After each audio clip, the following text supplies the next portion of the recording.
अवधूत चिंतन श्री गुरुदेव दत्त श्री स्वामी समर्थ महाराज की जय। नमस्कार मंडळी, तुमचं सर्वांचं परत एकदा माझ्या छोट्याशा मिनी ब्लॉगमध्ये स्वागत आहे। आज आहे मंडळी गुरुवार आणि गुरुवारची मी पूजा करत असते।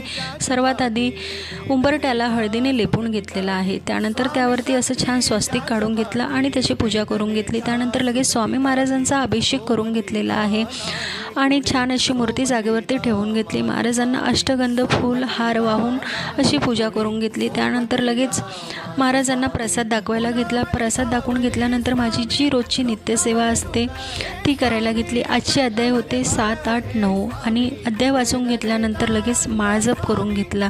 रोजच्या 11 माळी आणि क्रमशः 3 अध्याय वाचावे लागतात। तुम्ही सुद्धा करता की नाही मंडळी, मला लगेच कमेंटमध्ये सांगा आणि व्हिडिओ आवडल्यास लाईक शेअर सबस्क्राईब करा। श्री स्वामी समर्थ मंडळी, भेटूया नेक्स्ट व्हिडिओमध्ये।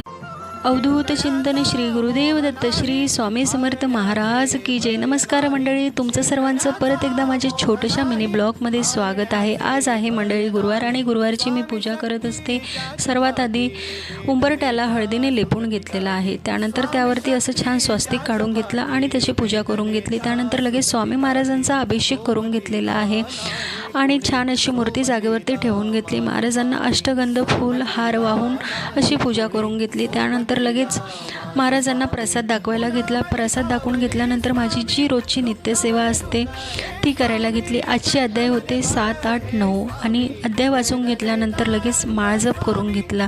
रोजच्या 11 माळी आणि क्रमशः 3 अध्याय वाचावे लागतात। तुम्ही सुद्धा करता की नाही मंडळी, मला लगेच कमेंटमध्ये सांगा आणि व्हिडिओ आवडल्यास लाईक शेअर सबस्क्राईब करा।